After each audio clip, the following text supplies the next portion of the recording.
He's bringing up the rear of the field, and they do look good, don't they? Oh yes, so absolutely. Oh, ahead of row number 4, I think that is someone missing as well. That would be Tommy Jones. Okay, yeah, now Tommy wasn't in the rookie race earlier either, so I wonder if he's packed it all up. Okay, the lights come out now. Who's going to hook up nicely this time? There's a Lofthouse on pole position, Thompson second, yeah? It's a non-pole position, Lofthouse second. Guess what? Thompson is now leading. Lofthouse leading the way, yes, from Thompson. Sorry, got them the wrong way around. Connor Thompson there. Oh, he's trying. Got great drive there as Connor Thompson, but I think Max Lofthouse just about has the advantage. Max Hardy's right there in third position as they go through Hollywood and Craney Coves for the first time. We're watching on the screen there. Oh, somebody down there, and the bike going over and over and over, but the rider just sliding to a halt immediately up on their feet. But the rider's okay, but that bike is going to need a little bit more than a bit of gaffer tape and a couple of cable ties. I think that was definitely a Craner Club moment. As another one bites the dust, quite literally. And it's become a big gravel chopping machine. So right on there looking at his bike, and we think we might know who that is, but we'll get confirmation when they don't trip the timing beam over the back there. But I'm not going to be surprised to see that is Max Hardy in second position. Now Kraviecki is in fourth place. That bright pink Yamaha R1, there's no chance of missing that one. Unfortunately, the Lofthouse has not tripped the timing beam there, so I think unfortunately that is Max's bike decided to spread itself all over the scene. Max, though, he's okay. That's obviously the main thing, as Thompson leads Hardy and Halliday over the line as well. There's Matt Whitney, number 812, coming into the pits, and of course I think they're sharing a garage together as well. Very similarly coloured machines, so that's not a good day for that team. No, not the best way to start the race, is it? Or start the day. No, absolutely not. So unfortunately Max Lofthouse out there. So Thomas, Hardy, Halliday, Kraviecki, Wallington, Rose, Wood, Hartle, Thompson, Logan, Red, Driscoll, Hill, Whitney, Pays, Everson, Rawlings, Galaluch, for Fiorini and Parnell is your running order there. And of course, did we see how we saw a new lap record yesterday in this class, didn't we? We saw Mr. Thompson take the lap record. So unfortunately, 1 minute 9.1, which is exactly 103 mile an hour as an average. That's a very impressive lap time. There's a big gap between Luke Wallington and Justin Rose, that is, as they come down the back straight in towards Robert Chicane. Then at the end of lap number 2, there's Connor Thompson and Max Hardy. They've got quite a significant advantage over Scott Halliday. David Kraviecki and Luke Wallington go side by side, but I think that Honda's a little bit more powerful than the Yamaha, as Luke Wallington looks the long way around and makes it work. And then a lot of empty tarmac before we see the first of the retros of number 1, 2, 3, Justin Rose. He is ahead of the first of the Clubman riders. That's Quentin Wood and Carl Thompson, Dan Hartwood. I spoke to Carl Thompson earlier on today, Keith. Nice guy is Carl Thompson. Yeah, he is. He was saying what he needs to do to secure third in the championship is just go out there and do the best he can. It's something like a sixth that he could have had, but unfortunately he went down a train and said no, it's going to be a third and this, and he just said he's going to go out there, ride his best race and see what happens. So he's there in second position at the moment, a quarter of a second up the road from Dan Hartle. And lap record, Keith, as you said, at 1 minute 9.1. Max Hardy has the quickest lap of the race, and he's gone purple in sector number 1 on this lap as well, with 1 minute 9.8. So we're just over half a second away from it, but Max Hardy has closed the gap by a tenth of a second to only 0.2 as they come down the back straight in towards the Robert Chicane, coming towards the end of lap number 3. But Connor Thompson, number 331, a lot of experience as Connor Thompson, despite his young age, as he leads again at the end of that third lap. We do have 11 to go, but it's a 1 minute 9.187, so Max Hardy is only 2/100ths of a second away from that lap record set yesterday. I'd be so happy if he could get that lap record. That'd be absolutely brilliant for young Max. He hasn't had a lap record all year, and I will say, of course, the pressure is now off. It's a lot more relaxing when you're already the champion. You've got nothing left to prove, really, but just to claim a lap record here at Donington would be absolutely brilliant. So we do know there's a slightly faster time out there, of course, because Thompson went purple in sector 2, Max got fastest in sector 1, so it's just a fraction of a second there. But that, of course, is what we're talking about as far as the lap record goes, isn't it, mate? Yeah, there's almost a 108 out there, a high 108. That'll be an absolutely perfect sector time. I think we're looking at a low 109 at the moment, and they both go yellow in the first split on this one, but more importantly, Max Hardy's gone 0.2 of a second quicker, so the gap has closed up even more on this fourth lap. And again, see if there's a pass there at the end of the straight. They come into our view on the screen we have here. No, it looks like that the leader Thompson is able to hold on into it, but Max is pushing him all the way. He's got a really good kind of pacemaker there in the form of Thompson. Over the line they go. They're both in the 109s. He's looking for it. They're not quite close enough. They have a long leg. It does come out as he does the doctor's dangle into Redgate, but holds on the second place. Scott Halliday, Luke Wallington, and David Krawiecki inside the top 5. 109.187. Yeah, so you're right, so close to that 165. And on that previous lap, a 109.195. I know, exactly. Just it's a yellow. It's as simple as that. There is the lap record is there. That'd be so good if Mark could claim that before he heads home back to Peterborough this evening. This is the only race for these guys today. They had the 2 long races yesterday, of course, and the 1 long race today. Swap round from the 600s there as Thompson, Hardy, Halliday, Wallington, and Scott Halliday. I'm surprised to see him so far off the pace actually, because he was very quick at Brands Hatch, and every time Scott comes out to play, he's usually right there at the very sharp end. But these 2 guys, I think, have just lifted their skirts a bit. Certainly are. That's Purple in sector number 1 there, but only 5 thousandths of a second behind them was Max Hardy in that first split. But here comes Thompson getting the power on that 5 lane. A 109.165 is the current lap record as he comes across the line to complete lap number 5. It's a 108.9 for Connor Thompson. Max Hardy at 109.1, so he is underneath the old lap record, but it's a 108.906 for Connor Thompson. Did say there's a 108 out there somewhere. Yeah, well, it's out there. It's been discovered now, so let's see how low we can make it. That's absolutely remarkable stuff. These big bikes go faster than they ever have been. Last year, I think Josh Wainwright became one of the few men ever to have done 100-mile-an-hour lap average, and we're now over 103 here at Donington. Such is the pace. Sorry to forget about everybody else as Justin Rhodes leads the retros over the line once again. And then is that Benwood in the clubbins there leading Carl?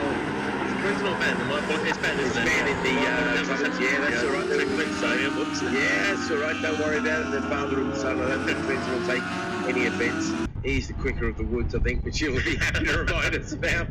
Yeah. Wow, Purple in sector number 1 there, and Max Hardy, the gap was 0.4 across the line. He's just closed that down to within a 1/10 of a second as again they come down the back straight into the Robert chicane. Connor Thompson just seems a little bit stronger on the brakes there, holds on to the race lead as again they come back across the line, and this time around it's a 108.834 for Max Hardy, a new record. Wow, that's fantastic. Max there, the reigning champion, has shown why he's the champion.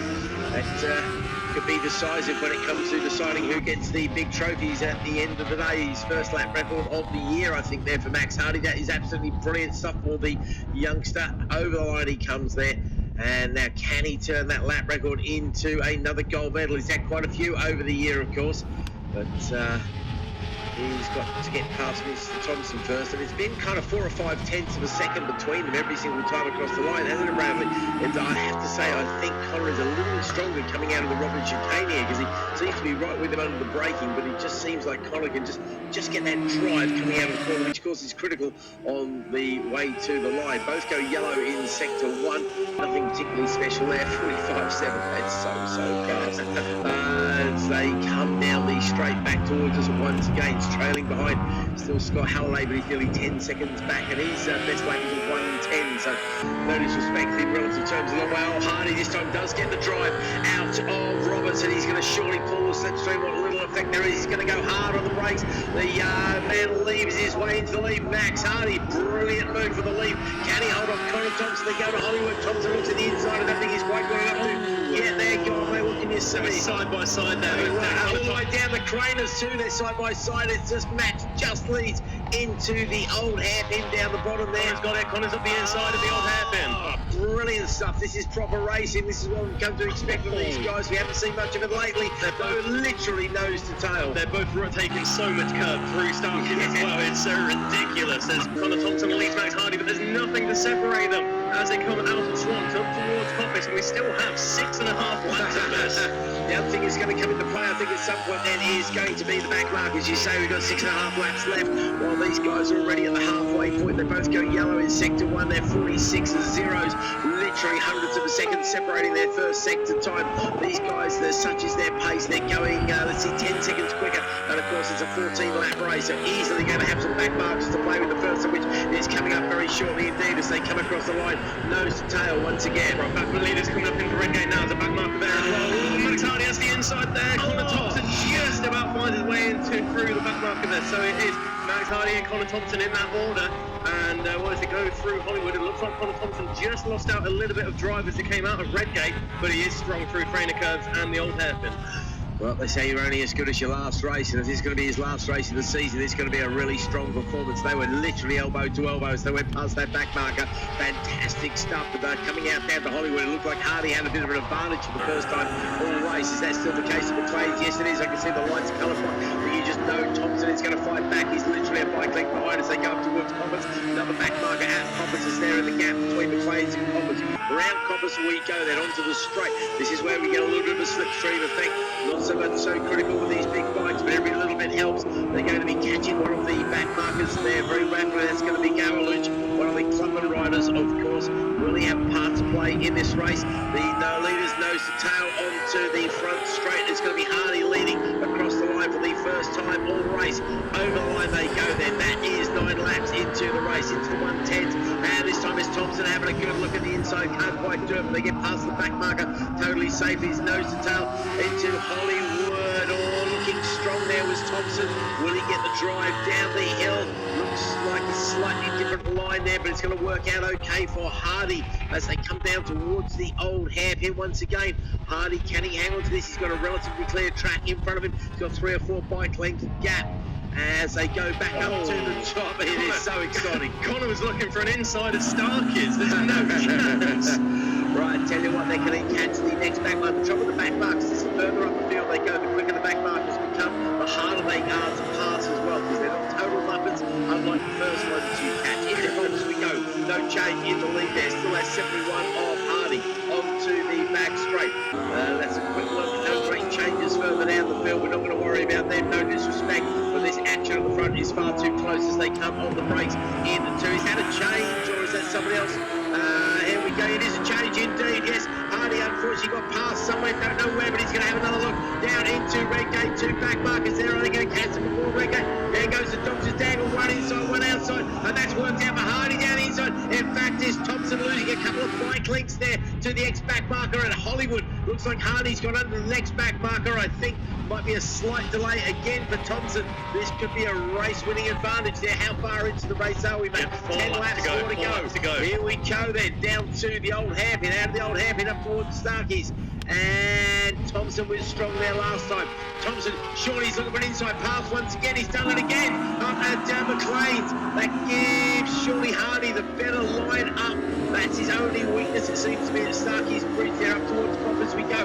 Nose to tail stuff once again. 4 back markers are going to come into play as well. Onto the back straight, the 2 riders go. Incredibly rapid stuff. Fastest lap is still at 1:08 from Hardy. I think that's going to stay because the tyres might well come into play as well as these back markers. Down the straight they go on the brakes. We've got 4 back markers coming past us here on the start-finish line. There goes the 5th back marker. Here come the leaders then. 3 laps left to go. It is Thompson from Hardy. Hardy again. This is where he is strong. Into Redgate. He goes down. He's going to surely force Thompson wide. He's going to go for the cutback though this time. Thompson, he's good at Hollywood. Can he get there? We've got a back marker who's going to come into play as well. Oh, it's so hard to tell who's doing what out there. It's so close. I think Thompson's through, followed by Hardy. We know that Thompson is stronger at Starkey's Bridge. Down they go through the old hairpin up towards Starkey's. It is still nose to tail. They're going to be catching that big bunch of back markers very shortly indeed, aren't they, Bradley? Certainly are. There's 1, 2, 3, 4 of them coming into play here. Max Hardy's looking for a long way around as he goes through Swanson McLean's, but no way through. Connor Thompson has the advantage as they come out of McLean's, up the rise in towards Coppice, and there is still those 4 back markers. Connor goes up the inside of 1.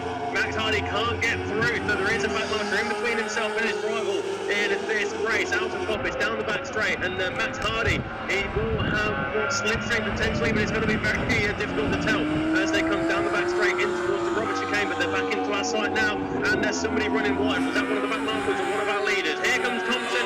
Max Hardy is there, but he's dropped a few positions, and they're simply very frustrated with that one because Connor Thompson has a 1.1 second advantage, and that's the biggest advantage we've seen all race. So Max Hardy does have his work cut out with 2 laps to go. Having a lap time at 11.25 there for Max. Unfortunately, a 10.2 for his rival Thompson. Unfortunately for him, of course, because that gives him that 1 second advantage. But what Max is going to be hoping for is that his rival is now going to get held up by the back markers.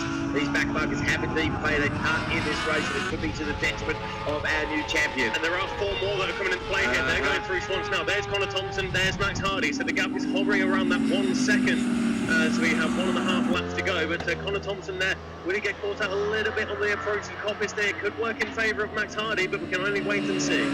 Such is the pace of these guys that they're right up there with the midfield back markers as well. They're coming around to 6th position overall. Yeah, that is incredible. 14-lap race. I wouldn't have expected so many power bikes to be really getting laps. It's a great shape. The Lofthouse could be in this mix as well, because we could have had a 3-way scrap for this lead. Down the backstroke, we come into the chicane, and it is going to be Thompson leading Hardy, but a couple of back markers to play with as well. Hardy's going to push on as hard as he can.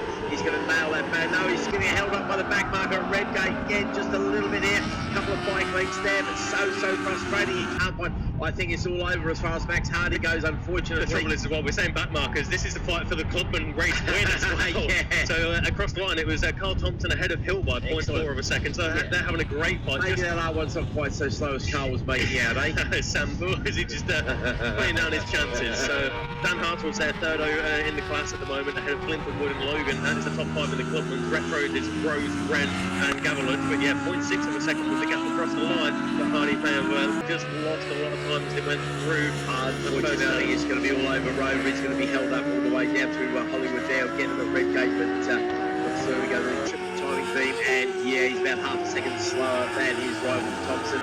So that half-second gap at the line, I think, could be a full second if he keeps the way it is. I think Max is sensible enough to know that, you know what, he's lost his shot here at the overall win, which is a huge shame, of course. It is Connor Thompson who takes the win. Max Hardy has to settle for second after a great race, but most critically, of course, he has just claimed the outright lap record, so that makes him the fastest man in the club.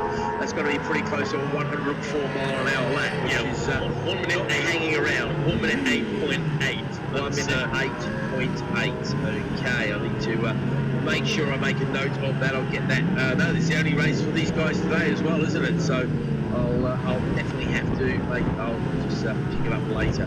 But that's a fantastic effort there from Max Hardy. So lap record, that's a really good claim for him at the end of the race. In the end, it is 2 seconds back, but that really does not tell the tale of the race, does it?